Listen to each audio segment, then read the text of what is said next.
like to begin by acknowledging the traditional owners and custodians of this land and pay respects to their elders past, present and emerging. And we extend that to the respect to any Aboriginal or Torres Strait Islander people either in the room or online here today. Now, Jackie didn't want me to do a big intro today because she didn't want me to embarrass her before she got up here. Jackie Laustad is a star. So, Jackie, I'm going to bring you up to introduce the rest of the panel and not embarrass you any further. So please welcome Jackie. Hi everyone, thank you for coming today. So today's panel is about diversity, but it's not going to be an ordinary panel discussion because we've been talking about diversity for quite a long time and we really want to do something to change that dial. So we're in a position at the moment where there is a lot of incidents happening. We have a workforce problem. And if we're not going to be looking at other ways in which we can fill this gap when it comes to the workforce, then we're not going to be able to move that dial. So what we always talk about is ways in which we can learn from other sectors, other organisations or countries that we can learn from. And that is a really important part of trying to understand what we can do to make us the best that we can be. To answer those questions, we're going to dive a little bit into a study that we commissioned with RMIT and has been doing in conjunction with the Australian Signals Directorate. For those of you that don't know the Australian Women in Security Network, which is also known as the AWSN, we're a not-for-profit association which started about 8 years ago to connect, support and inspire women in security. And we do that by running events and programs across Australia. So without ado, I am going to now introduce two researchers that have been working on this particular study for the last year to talk a little bit about the initial insights. And we're really excited to have here today Dr. Leonora Risse, who's a senior lecturer in economics at RMIT University and specialises in gender equality. She was part of the opening panel at the Jobs and Skills Summit a couple of months ago and is the co-creator of the Women in Economics Network. So we have a lot to learn from Leonora, we're very lucky to have her. We also have her colleague, Dr. Lina Wang, who's the senior lecturer in management at RMIT University as well, where she teaches in the area of HR management and organisational behaviour.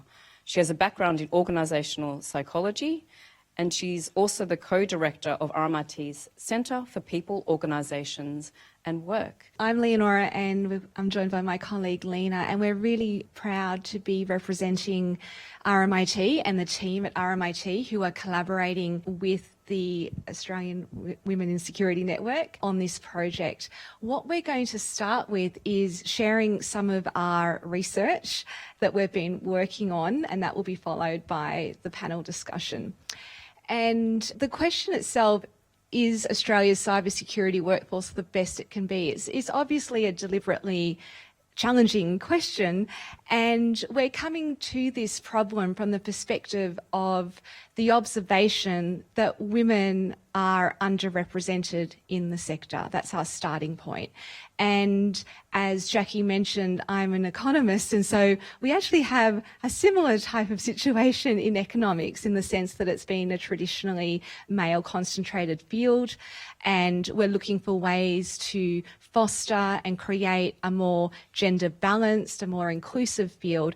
And there are several motivations behind that. And one motivation I would say is that what we know is when we see an underrepresentation of one particular cohort of society, it's an indication that biases exist and that barriers exist and that we don't have a full democratic representation within the sector. So that's a starting point. But then also we obviously have some particular features about the cybersecurity industry which make this an even more pressing concern.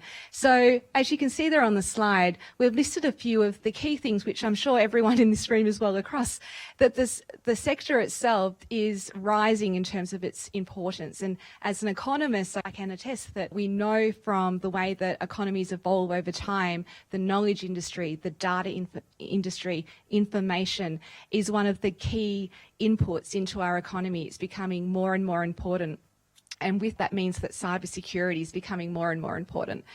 We know from the workforce numbers and the job vacancy numbers that it's a profession where there are skill shortages, critical skill shortages.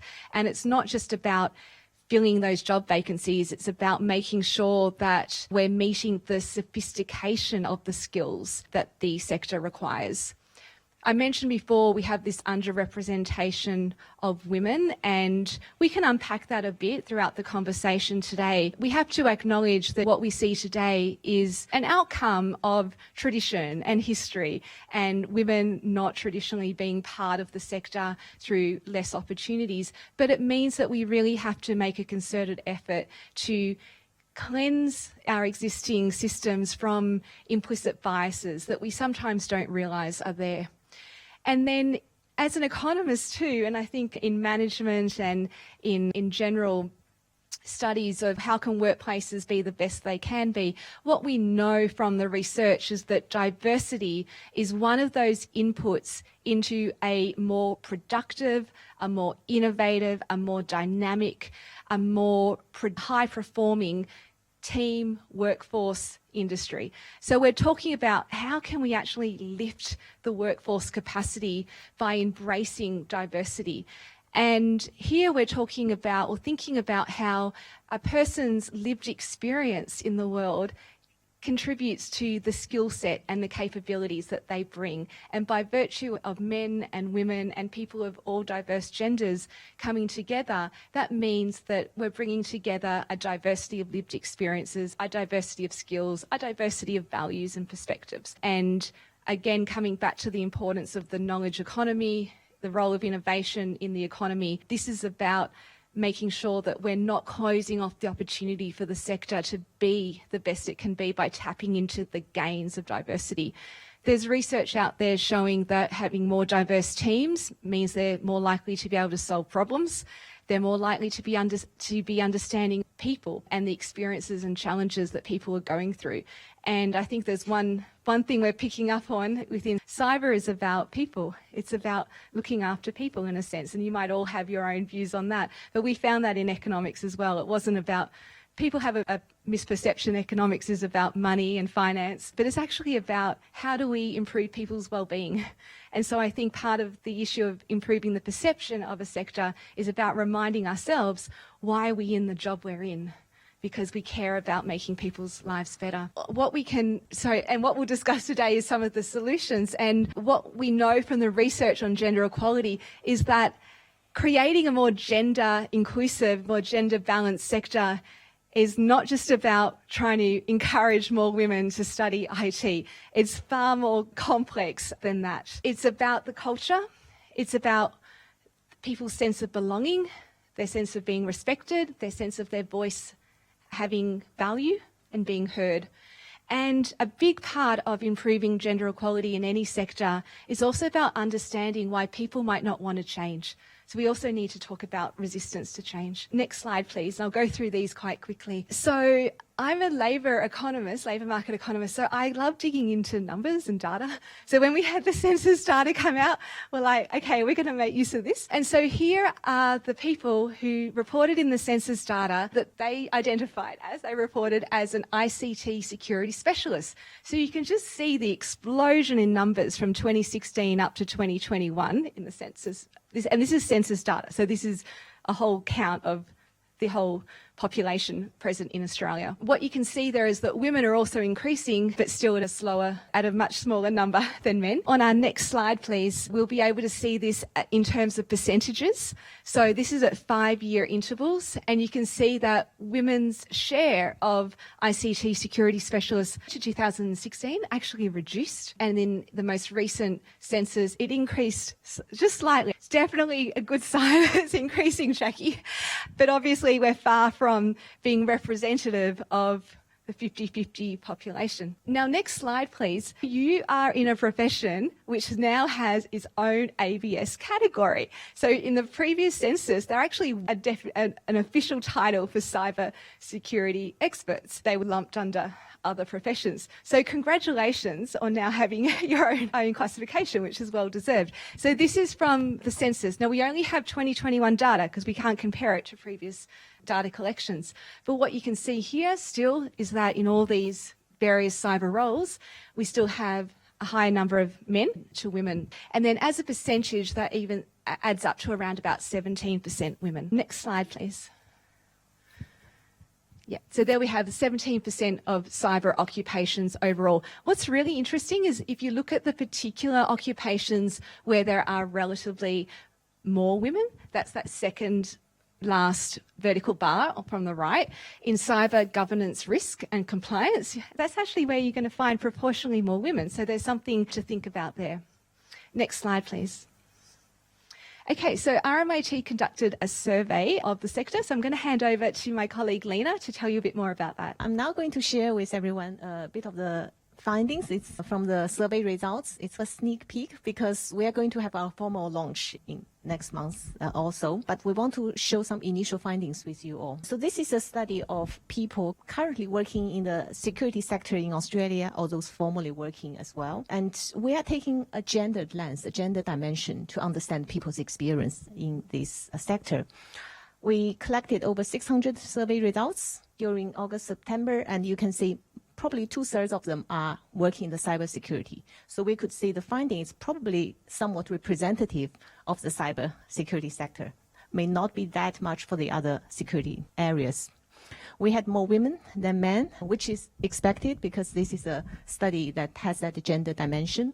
So in the next few slides, we're going to contrast the responses between women and men. And we also had a small number of gender non-binary, gender diverse and fluid participants, which is great to have this in the respondents pool, but the number is probably not large enough for us to make a conclusive answer to these questions. Next slide, please. So the first set of questions is where we trying to understand what motivates people to work, pursue the career in this sector. So the first two statements here is about whether people performed well in the subject, whether they enjoyed the field of study. And as we can see, actually, there's not a huge gender difference there. Men did score a little bit more strongly on saying these are strong influence factors, but not substantially higher than women. So we could potentially say there's not a huge gender difference in whether people performing well or enjoying the subject. Next slide, please. Now, these two questions actually reveal somewhat larger gender difference here. The sector offers me the opportunity to use my skills.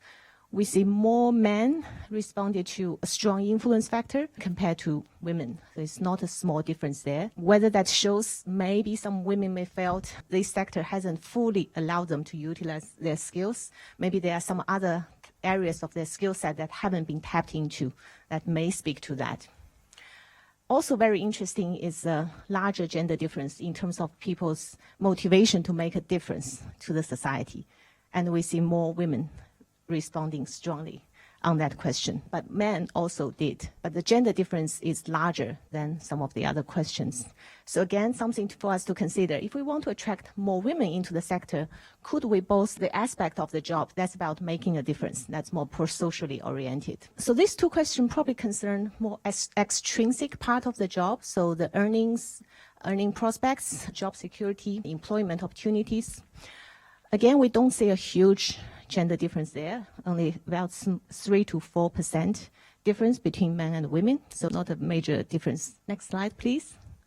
There's so much to go through, so I'll just be very quick in running the results with you, knowing that we have a time limit. Inspired by role models and mentors, having friends or family working in the sector, whether that's a strong influential factor. Again, we are not seeing a huge gender difference. Women slightly higher than men, but this probably also speak to, for the sector as a whole, whether we could broaden our social networks in general, because the percentage of people saying a strong influence on these two questions are not very massive for either women or men. Next slide, please. The opportunity to suit it to my work preferences. Fewer women than men responded. This is a strong influence factor, potentially speaking to maybe some aspects of the jobs may not completely fit with women's preferences in terms of that response. Could not find employment elsewhere, not a major factor for many people, similar for women and men. So next slide, please. That's probably the last question in that set about people's motivation factors.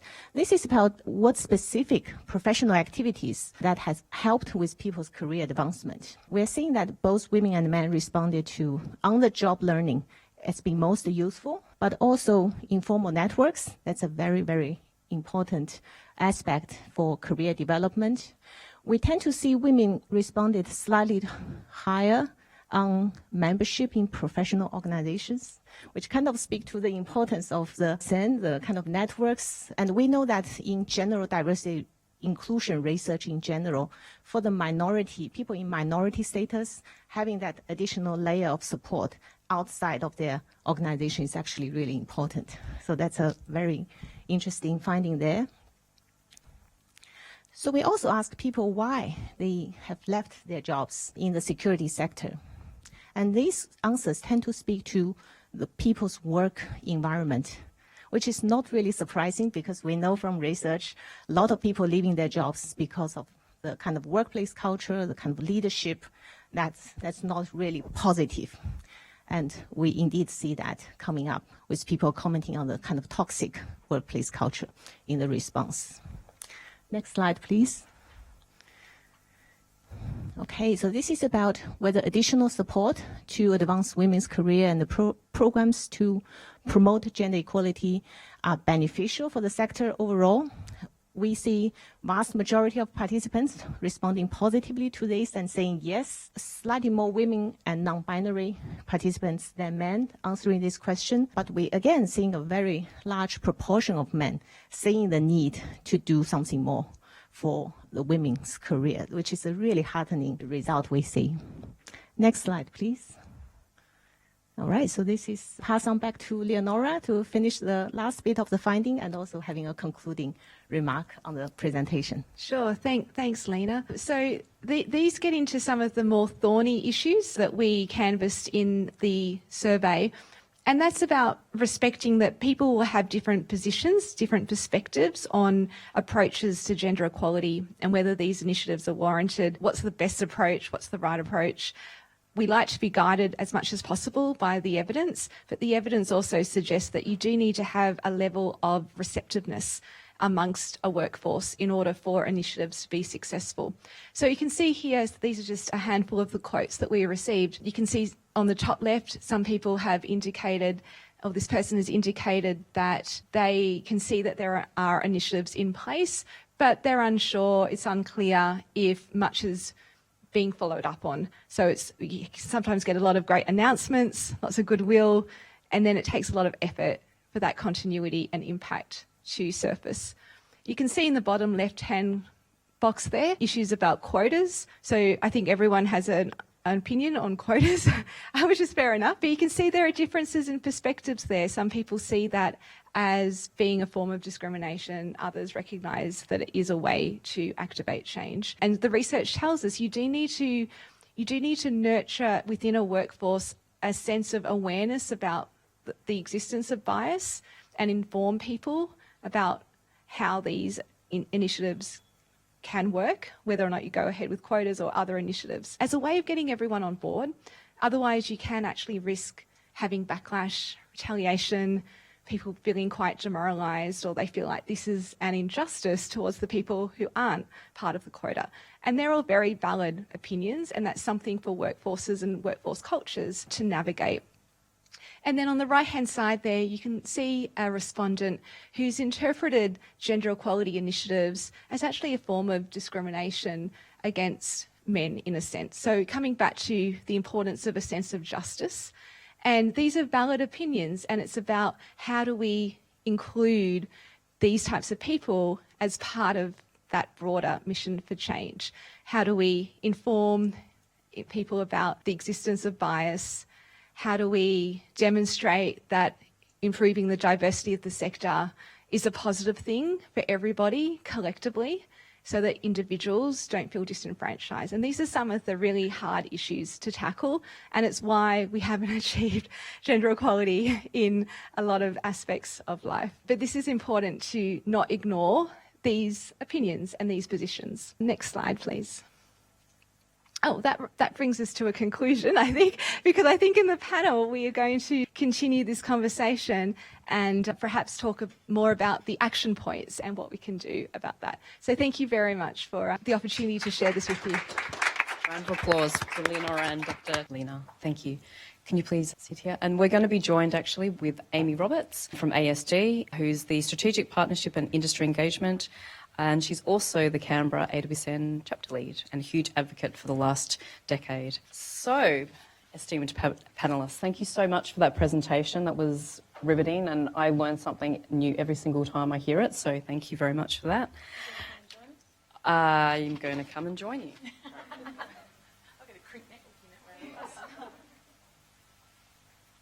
Hopefully this works. So we're going to start with a question which is about what this panel is about. So are we the best we can be, Amy? Hi, everybody. Good question. Thank you both for your presentation and for the work you've done on the survey so far. It's super exciting. No, we're not the best we can be, but we're certainly trying. And I think that the results that are coming through, combined with the study and with the census, are showing that women, I think, are coming into the industry 4 times faster than they were previously. Men are coming in 3 times faster than they were. So we're doing something right to attract people. But I think it's the retention piece that you've also alluded to, that we've all spoken about. And the word toxicity came up a couple of times in responses from the study. And it's a question that we get asked all the time. But one of the things that I often also get asked when I speak on panels is, oh my God, is this another diversity conversation? When are we going to start employing people on merit? And my response to that is, until the panel of people judging those that are trying to get into the industry is representative of the community that we are, then you're never going to be judged on merit. You're going to be judged on the bias, whether it's a single gender or a single viewpoint or a single perspective. You're going to be judged on the viewpoint of that panel. So until we look and think like the very community that we aim to serve, we're never going to be able to attract and keep people that are representative of the community or attract them on merit. What do you think about that, Alina and Leonora? In regards to the on merit. Oh, on merit. I'll just say a point first about the question, are we the best that we can be? There's a really important word in that sentence, and it's we. So it's the sector, and thinking about collectively as the sector rising above the individual. So a lot of the times it's individuals feeling quite threatened by the prospect of change because things are quite okay for them already. And the research tells us that it's people who value tradition, or they are worried about their opportunities being compromised. They're the people who are most resistant or least supportive of equality and diversity initiatives. So I think emphasising we and how it's about a sector growing and expanding and flourishing to serve the public or to serve wider society. It's an occupation of service rather than of self-achievement. So I think that's a messaging that can be something that can be leveraged, but it can be embraced as part of your value system. On merit, I mean, merit is also about perception. So when people don't see bias and they don't see inequity, for them, it's a merit-based system. And it takes an awareness that these implicit biases have crept into our system. We know from research that you can show identical CVs and one has a female name on it, one has a male name on it, and you know already what the result's going to be, don't you? That if it's for a traditionally male-concentrated role, the CV with the male name on it will be rated more highly, and vice versa. When men are applying for traditionally female-concentrated roles, they suffer discrimination and bias. So our minds are conditioned with the anticipation of who we expect to see in that role. We take these shortcuts in our brain. And so all these little implicit biases contaminate the capacity for a system to be truly merit-based. And what the research shows is that we need to change our system so that we don't rely on just an individual making a judgment call, because their subjectivities will enter into that decision. And if we have in place panels, we have set criteria, we have a system of accountability. So every decision as to who gets appointed, who gets paid what, can be defended and rationalized, not just based on, oh, I think they were a really good fit for our company, which is too often how decisions are made. And Lena, have you seen that as well with some organisations trying to implement? Yeah, absolutely. And I actually like to add to what Leonora just said about that implicit bias. It definitely not only applies to men and women, it also applies to, for instance, people from other minority background. If you swap the names from a Caucasian name to an Asian name or into a kind of a Middle Eastern name, you again get that implicit bias coming up in terms of that selection process. So it applies to a wide range of diversity inclusion context. And back to the very good point Amy has made about the recruitment panels. We definitely see that same thing going on in many other sectors we've worked with. People putting a selection panel and they put one woman in there. And where is that woman from? HR. And when you're doing that, you're only reinforcing the gender stereotypes. You're not really correcting it. So, for instance, we've been working with the transport sector, which is also a male-dominated sector. I think the percentage of women is probably slightly higher than cybersecurity, not massive. So that happens a lot with gender segregation.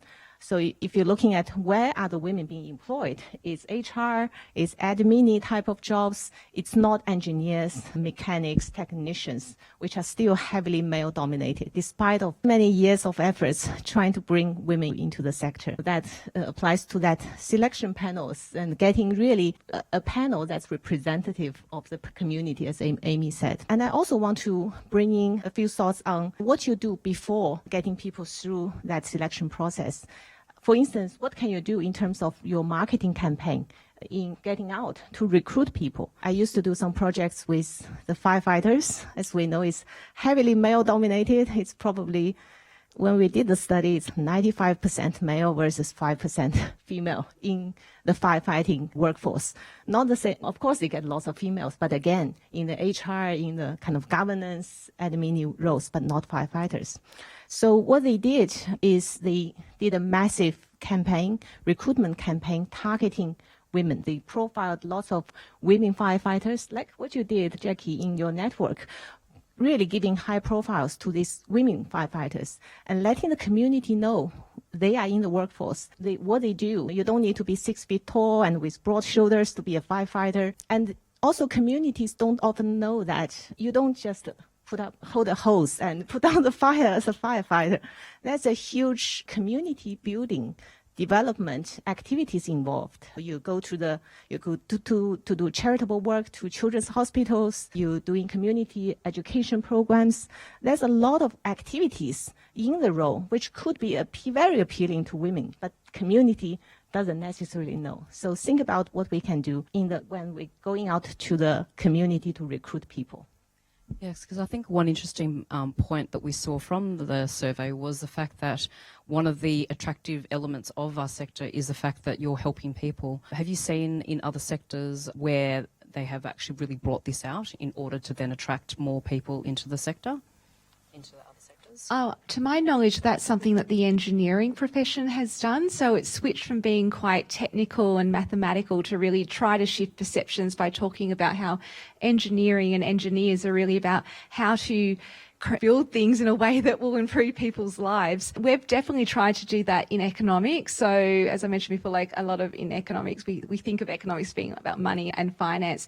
And in surveys of economics school students, we definitely see that the female students are expressing that they're really interested in how they can help to do something about world problems like climate change, poverty, inequality. And so we emphasize that in our messaging about trying to, it's quite an authentic message. Like it's more about being truthful to what we do as a profession rather than some sort of fabricated messaging. We just haven't done such a good job of really being quite authentic about what it is that we're motivated by in our profession.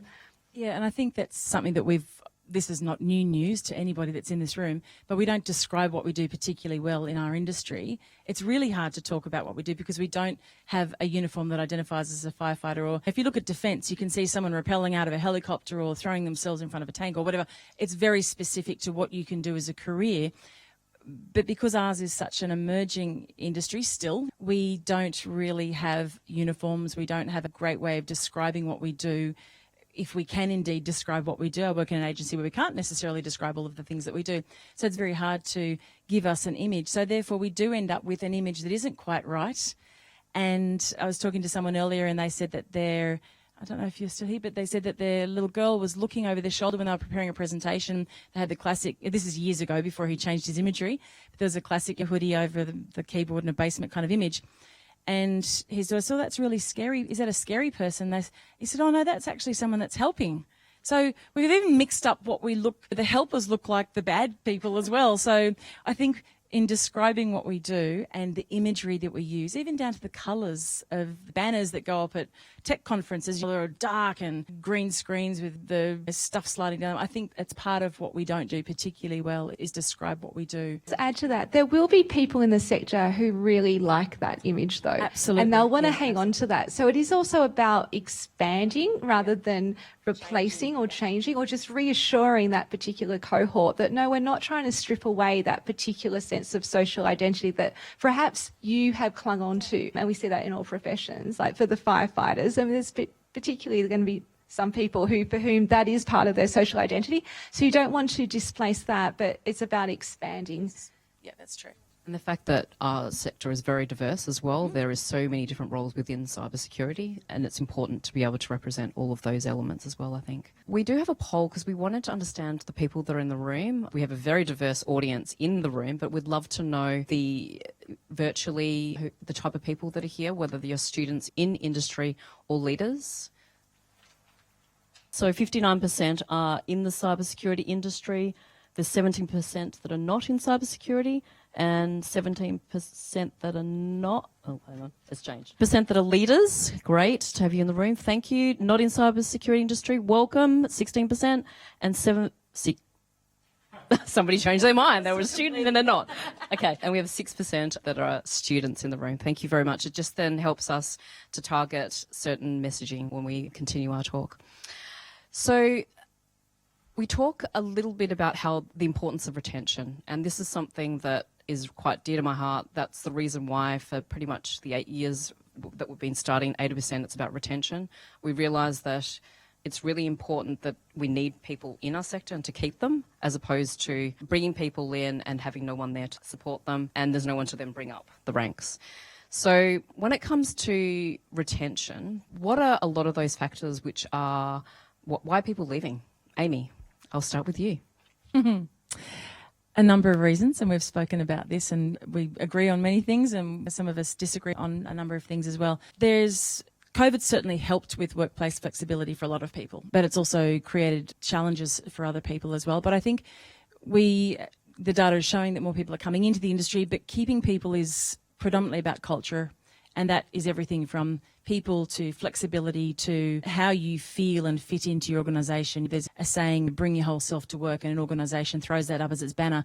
But if it's not a safe place to be yourself at work, if you have to conceal parts of your life because you don't feel as though your workplace is accepting of your needs or your own diversity dimensions, then that's a big factor, and you're not feeling comfortable in your skin, in your workplace. And that's exhausting for many people to not feel as though they're fit for culture. And people are using their feet to tell us exactly that. People are leaving places where they don't feel comfortable, where it's not working for them. So I think this is a systemic culturalist, as you mentioned earlier. I'm as guilty as the next person of investing a lot of time and effort into programs, which are great programs, mentoring and coaching and leadership training and technical training. But women don't need fixing. We have systems and culture that need to be addressed. And when we do that, everybody will benefit. If women have greater opportunities to access a wider variety of opportunities in the workplace, then their working partners will then have greater access to have leave available, to have caring responsibilities. If everybody in the workplace is lifted up, it benefits everybody. So I think for me, it's very much about improving culture and systems within organisations. And so what can individuals, so there's a few leaders here in the room, there's some people that are in industry here, what's some things that they can do today to change things when it comes to culture? great question, Jackie. I might just first add on to what Amy said. I think she very nicely captured a few key factors what keeps us in certain workplaces and what pushes us out, basically. If you look at people's basic psychological needs, what do we want? We want to feel autonomous. We want to be given autonomy to do what we enjoy doing and want to do. We want to feel competent. So that is about being truly valued for our skill sets and our voice matters. And third thing is people want to feel connected, sense of belongingness. So if all these three needs, it's very simple, easy to remember. If they are being met, we are happy, even though there could be a strong pull factor in the labor market, better paid job, probably a better job career progression opportunities. There are strong things to keep you in your current organization if you have a good culture, meeting your psychological needs. So that's a great comments that Amy has made in relation to these people's needs. What leaders can do? I think it's very important. When we talk about leaders, I want to highlight both top-level leaders and also mid-level line managers. Top-level leaders are particularly crucial when it comes to all diversity inclusion agendas. It starts from you. So those of you who are very senior in your organization, who are in the room or online, we rely on you in a way to create the culture from top down.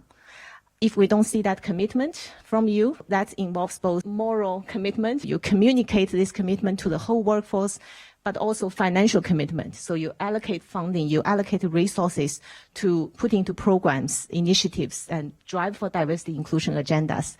It's very hard for this to work. So I really want to highlight that top leadership. But line managers, mid-level managers, also incredibly important because we have worked with many organizations where you can see, oh, there's a great vision at the top. It never gets translated down. It just doesn't trickle down. Why? Because you get blocked up in the middle level. And one of the things we have noticed in the studies is all those visions hasn't been translated into concrete targets, KPIs that are being built into middle level managers. Hence, people don't have the kind of push to make things happen, to do things differently. So if you are a middle-level manager, I think that's very important for you to champion diversity inclusion agendas and really think about what you can do in your targets to change the culture. Thank you for that. I think one thing when it comes to the cybersecurity industry is that we are very high stress. There is just a lot of burnout. And even though there's some people that really want to do the right thing and put in these policies, often there's lack of time or that is not the priority. Have you seen other sectors or is there something that the government's going to help with, Leonora, do you know of, that's going to potentially aid some of that? Yeah, there's a lot there to work with. Look, the bit about leadership, I've also picked up on the fact that leaders need to be prepared to show vulnerability and admit that, you know what, I can do things better. So that first step of being open to saying, you know what, we're not doing things the best we can at the moment, and collectively I'm going to lead this change. It also means admitting that you're not yet at your best. And so that takes authentic vulnerability.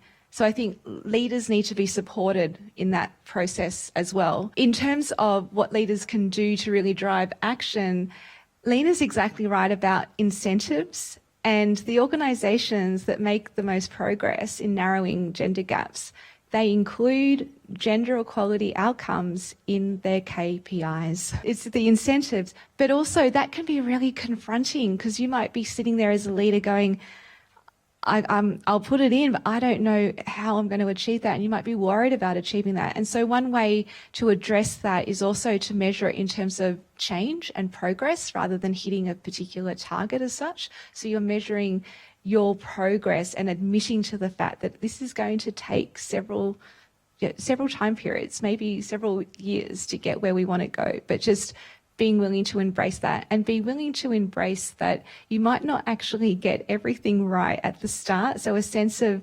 experimentation and innovation, but that's okay as long as you are really informed to the best possible evidence and practice that you can at that point in time. So I think that's drawing upon what we know from the research about really what are the levers that can be put into place to change. But there was another question you asked me, sorry. No, it was... What was that the question? I can address that. I actually want to talk a little bit about mental health because I also do on that. Yeah. I think it's probably useful to think of a shift of mindset. Diversity inclusion agendas doesn't have to sit separately to KPIs. If you are creating a diverse workforce, if you are bringing more women on board, you change the culture to be actually better addressing mental health challenges, because we know in a lot of male-dominated professions, construction, mining, etc., energy, suicidal rate is high. Having a stronger male-dominated culture actually isn't conducive to better mental health. Using more women into the room, attending to diversity inclusion issues such as understanding people's needs, those people with mental health challenges, general diversity and inclusion agendas in general would help you to address those mental health crises in organizations that we're seeing today. Can I? Oh, sorry, just really quickly. Sorry, Amy. Look, in terms of like takeaway resources for people to perhaps go and look up afterwards, I would highly recommend a book by the Harvard professor Iris Bonet. It's called What Works? Gender Equality by Design, by Iris Bonet, Gender Equality by Design. And it talks about how you can put into place changes in your systems, your processes, your practices, so that you don't necessarily need to be concentrating about diversity and equality all the time, so it doesn't get squeezed out completely, but it's already built in to your practices. So you kind of tick the box on being worried about not having the time or resources to address that issue, because you've made the necessary changes to build it into your workforce and practices. Do you know, I was just thinking, this is exactly the conversation that we were having some time ago about, and it came up again today, but it was an early conversation about cybersecurity investments, always the side hustle that the IT team had to convince someone to put a bit of money toward, but it really wasn't core business. And look where that's got us.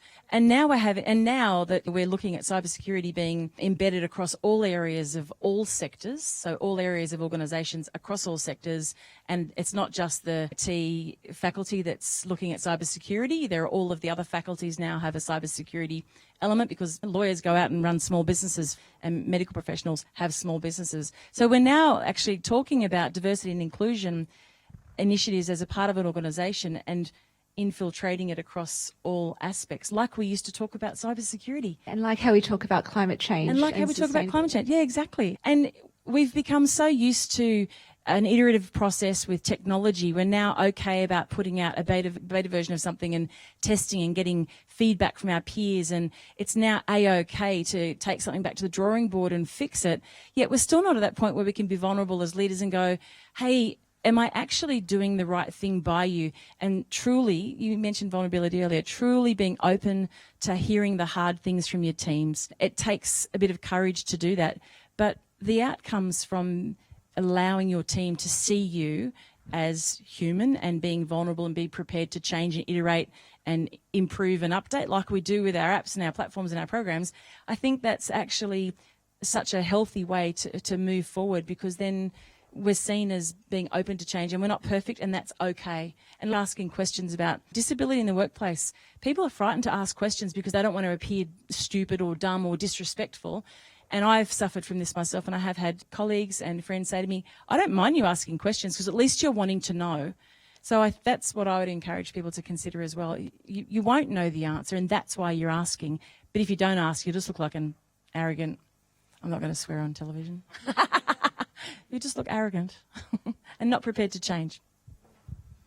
So there was a lot in there. And what we want to do is, at least for everyone to come away from this discussion today with an action.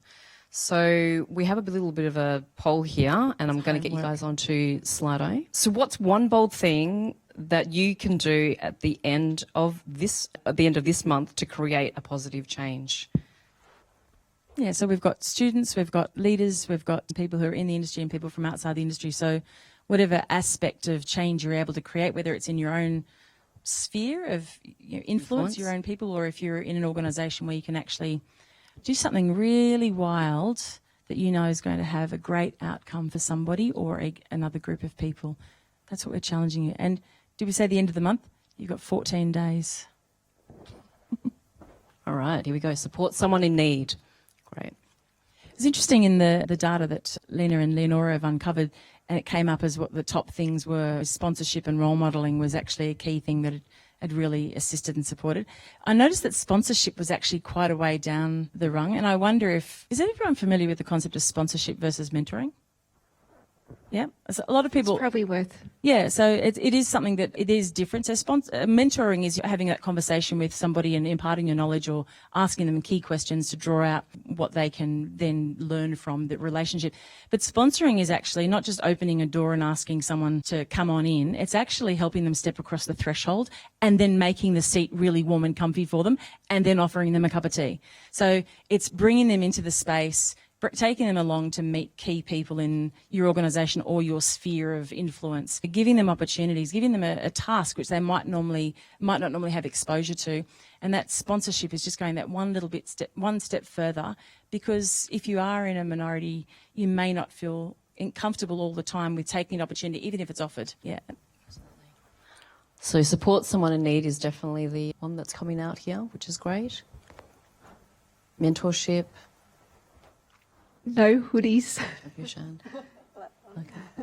And I love the show daily activities. I think that's I read that as demonstrating what people are doing to create change in organisations, rather than just doing it and expecting people will actually see it, but actually talking about it. Encouraging flexibility is a good one too. This is just an opportunity for people to Have a bit of a think Yeah. about what's been, because what's going to happen is you're going to leave this discussion, get onto your busy lives, and what we really want you to do is just have that moment to think about the things that have been said today. And what we'd really encourage you to do is just think about at least one thing that you've learnt as well, and share that with somebody, because by sharing that, you're amplifying that message as well of what we've talked about today. The last question that we wanted to ask as well was, what is one thing that you will do to accelerate change? And that might be different. Should be different. And what we're going to do is we're probably going to take some questions just virtually, and then we're going to be around for a little bit after this. So if anyone has any questions in the audience, then please feel free to come up to us. We promise we won't bite. And Niha's going to give me some questions. So great. Lead the conversation, undertake training, volunteer, participate, join networks. Really great ones. Whoever wrote mentor or mentee, that's excellent. You can join the AWSN mentoring program. So one of the questions here, which is quite interesting, is have the cybersecurity industry considered work with the training institutes and schools to change the workplace culture by having mentorship programs?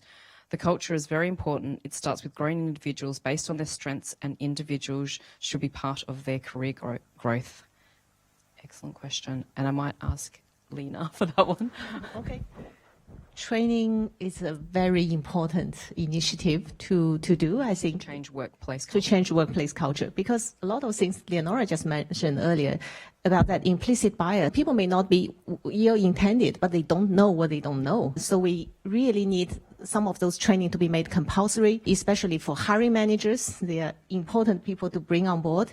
For the middle-level managers, people who are going to immediately impact the team culture of their teams, we need these trainings to be made available and often compulsory to them. And of course, all individuals would benefit from this training.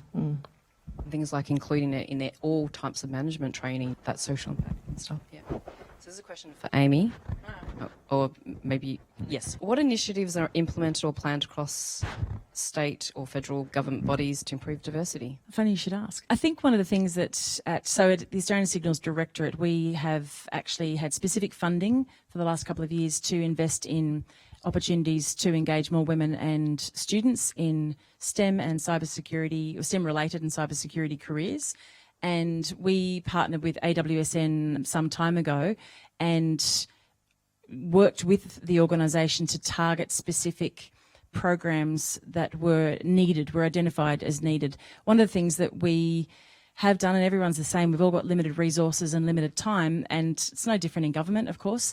And so with funding that we're given to achieve an outcome, we had to become very targeted about what we did. So we adopted a three-pronged approach, if you like, to really making our investments work. So getting a return on investment on behaviour change is nigh on impossible, as many people know, because it's sort of tracking people's lives and changes. If we're talking to students in 5th class, it's very hard to see how that translates into a career, because no one's actually tracking people for 10 or 15 years. at this point. So we've actually really honed and made strategic decisions about who we've partnered with so that we can accelerate change in diversity. So what we're doing in the next 12 months, we've actually just ASD has invested just over $1 million in the Australian Women in Security Network for additional coaching and technical training opportunities, SISO training, leadership opportunities, as well as things like the incident response competition, which is underway at the moment. So there's been an approach from student engagement right the way through to cadets and graduates to early career people and then women wishing to pivot mid-career. And we've also got an Indigenous women's program that we're investigating next year as well. So there is work underway. The Department of Science and I'm going to forget the acronym, Deezer, have the Women in STEM program with the Women in STEM ambassador. So there's a lot of work going on to actually get in and target students and create change from the education perspective as well. So just a little bit busy, Amy. Can I just add something to that? I think the initiatives to attract and incentivise more women into the sector that you've described are absolutely brilliant. And I think your role there, you're so well placed to be able to have that vision and bring it to life. And a complementary part of this is the accountability of organisations. So once women are incentivised to study a cyber-related field and then to enter, it is the responsibility of the organisations to ensure that we call it retention, but it's actually about a positive, enhancing experience for those women and for all individuals in that organisation. And I think there's also potentially a role for us to make sure the accountability is there. And all organisations have to report to the Workplace Gender Equality Agency, the WGEA. All private organisations and now all government agencies.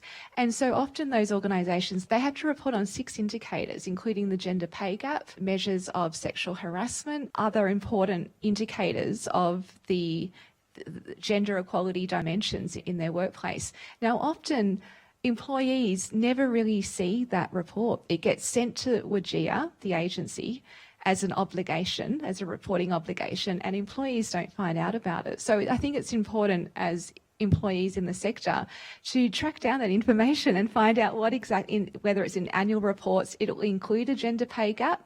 It will include other measures of the composition of your workforce. And that's about holding organisations to account so they can have their International Women's Day breakfasts, but are they also really walking the talk with those other measures? So I would encourage everyone to work together collectively to seek out that information. And the industry, when we look at gender pay gaps, the industry that's classified as professional, technical and scientific services, which is predominantly what cyber-related fields are, is perpetually in the top 3 worst industries for the size of the gender pay gap. It's over 20%. So we're actually in an industry where organisations are still so far behind in gender equality outcomes. So as much as we're doing all we can to encourage more women into the sector, more diversity into the sector, but in order for that to really translate and continue, I think we also need to make sure it's not just people like Amy and organisations like Amy who are doing all that hard work. There's plenty of people doing stuff. Yeah. But making sure that you're not just doing all the heavy lifting, and it's employers as well and cultures and leaders in organisations. Absolutely. Unfortunately, we've run out of time. We could talk for hours, I can imagine. So thank you so much, Amy, Leonora and Lena, for that wonderful presentation and panel discussion today. And we're now going to hand over to Jason. Oh, gosh. Surprise.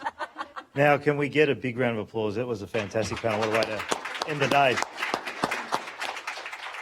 That is the best way to end, I think. It's been a great day, a great first day. The question, are we the best we can be in a lot of ways, is we're well short in a lot of parts. And I think in some areas we're playing catch up. So I think it won't happen overnight, but it will happen. So something I just wanted to share from, Amy did do a session at ASA back in Canberra this year. And I got dragged in as I was sort of wandering past. You did, no, it was good bullying too. It was actually, I'm glad you bullied me into it, because the questions that were asked today was, what can you do in a week, a month and a year? And it was more specifically targeted to men, what we can do. And you sometimes feel you're doing a lot, or you're doing enough, or a fair bit. And then that session made us realise how well short we were in a lot of ways. And The first two were actually done pretty quickly. Like we got I think the week and the month were done within 24-hour period. But the year one was for an organisation that was very heavily male-dominated and middle-aged men, and to try and see firsthand how hard that was to turn that part around and make some change in an organisation where it's very firmly ridden that way. And people do feel, I think that group is very threatened about other people, not just females, but anyone else coming into their patch that had been the same way for a long period of time, and they didn't want to give up their position. So to try and get that change, it's got to be that you got to have that generation of change. You got to, in all organisations, you got to freshen up. You got to move things around. I think a lot of the stuff that comes out of here. Thank you so much again. I think another round of applause for the group here.